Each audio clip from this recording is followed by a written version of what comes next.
Hello guys, welcome back to my another vlog.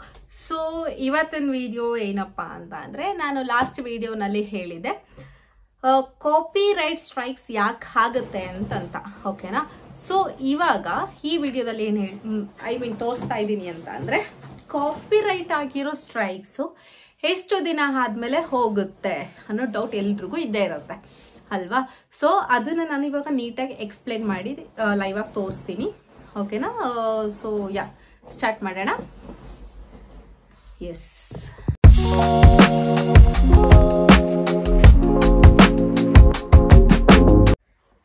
Okay. ಇಲ್ಲಿ YouTube ಸ್ಟುಡಿಯೋನ open ಮಾಡಿಕೊಂಡ್ರೆ ನನಗೆ ಆಗಿರೋ ಏನೋ ಕಾಪಿರೈಟ್ ಸ್ಟ್ರೈಕ್ಸ್ ತೋರಿಸುತ್ತೆ. ಸ್ಟಾರ್ಟಿಂಗ್ ಡ್ಯಾಶ್ಬೋರ್ಡ್ ಫಸ್ಟ್ ಬಾಕ್ಸ್ನಲ್ಲೇ ತೋರಿಸುತ್ತೆ ಚಾನಲ್ ವಯೋಲೇಷನ್ಸ್ ಅಂತ ಏನಕ್ಕಾಗುತ್ತೆ ಅನ್ನೋದು ಕೂಡ ಇಲ್ಲಿದೆ. So it can be one of two types, copyright strikes ಮತ್ತು ಕಮ್ಯುನಿಕೇಶನ್ ಗೈಡ್ಲೈನ್ಸ್ ಸ್ಟ್ರೈಕ್ಸ್ ಕೂಡ ಆಗುತ್ತೆ ಆ್ಯಂಡ್ ಕಾಪಿರೈಟ್ ಸ್ಟ್ರೈಕ್ಸ್ ಕೂಡ ಆಗುತ್ತೆ. ಇಲ್ಲಿ ರೀಸನ್ ಕೂಡ ಕೊಟ್ಟಿದ್ದಾರೆ ಏನಕ್ಕೆ ಆಗುತ್ತೆ ಅಂತ ಓಕೆನಾ. ಸೊ ವ್ಯಾಲಿಡ್ ಲೀಗಲ್ ರಿಕ್ವೆಸ್ಟ್ ಕೂಡ ಕೇಳ್ಬೋದು. ಗೈಡ್ಲೈನ್ಸ್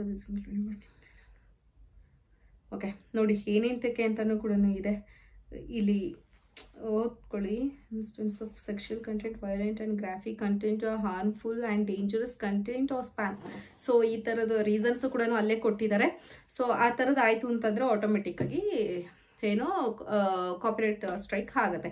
ಸೊ ಇಲ್ಲಿ ನೋಡ್ತಾ ಇದ್ದೀರಾ ಆಕ್ಟಿವ್ ಕಾಪಿರೈಟ್ ಸ್ಟ್ರೈಕ್ಸ್ ನಂದು ಇದೆ ಓಕೆನಾ. ಎಷ್ಟೇ ಇದೆ ಆ್ಯಕ್ಚುಲಿ ಇರೋದು 3 ಅಂತ ಹೇಳಿದೆ, 3 ಇರೋದು. ಈಗ ಆಲ್ರೆಡಿ ನಂದು 2 ಆಗೋಗ್ಬಿಟ್ಟಿದೆ.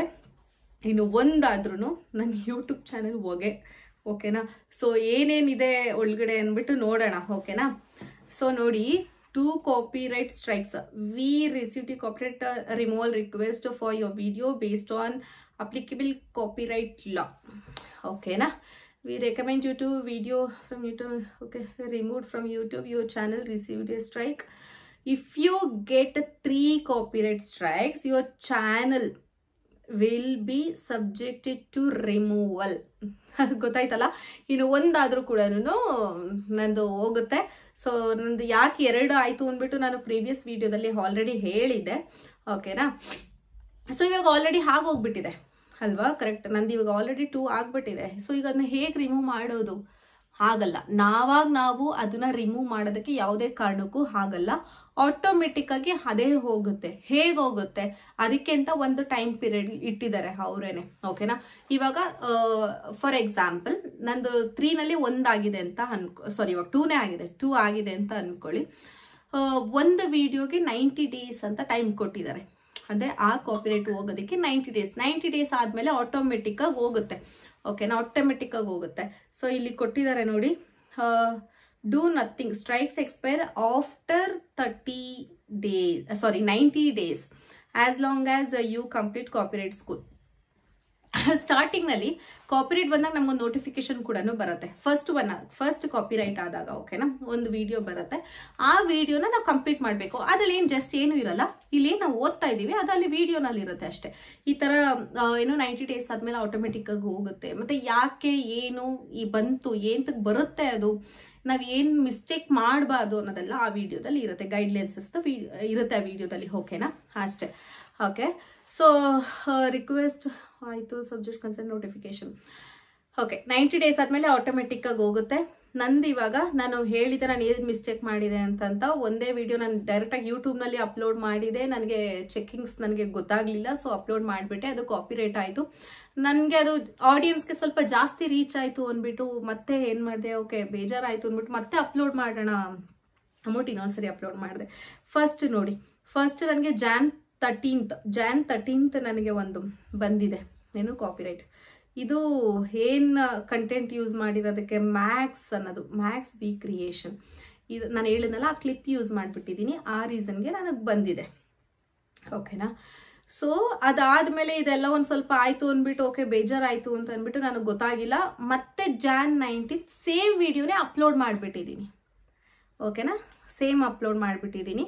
ಮತ್ತೆ ಕಂಟೆಂಟ್ ಯೂಸ್ಡ್ ರೀಸನ್ ಬಂದ್ಬಿಟ್ಟು ಮ್ಯಾಕ್ಸ್ ಅಂತ ಯೂಸ್ ಮಾಡಿದ್ದೀನಿ, ಅದಕ್ಕೆ ಬಂದಿದೆ.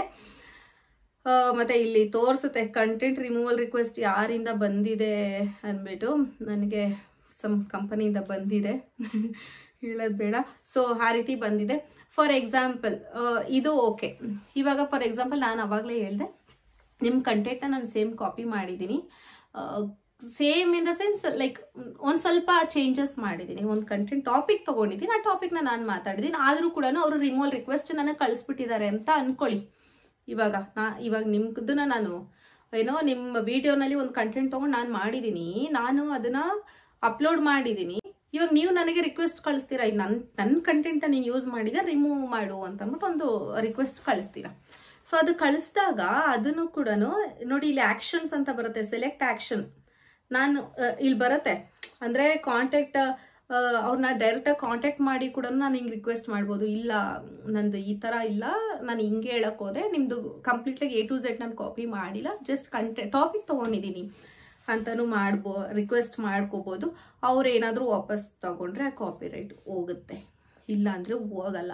ಓಕೆನಾ? ರಿಮೂವಲ್ ರಿಕ್ವೆಸ್ಟನ್ನು ಅಕ್ಸೆಪ್ಟ್ ಮಾಡಲೇಬೇಕು ಅಂತೇನಿಲ್ಲ, ಜಸ್ಟ್ ಡಿಪೆಂಡ್ಸ್, ಲೈಕ್ ನಮ್ಗೆ ಹೆಂಗಾಗುತ್ತೆ ಆ ರೀತಿ. ಓಕೆನಾ?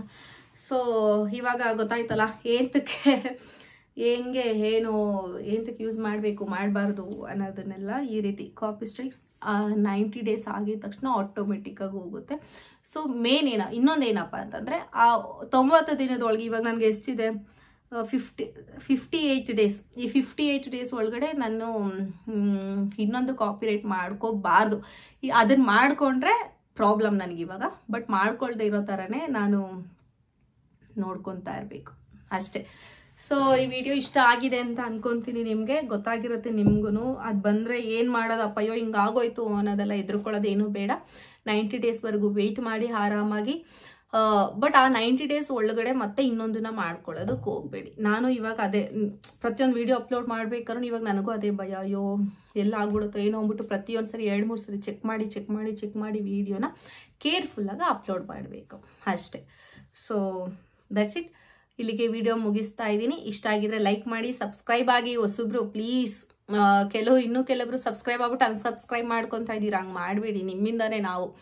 ಸೊ ಅಷ್ಟೇ. ಟಾಟಾ, ಬಾಯ್ ಬಾಯ್.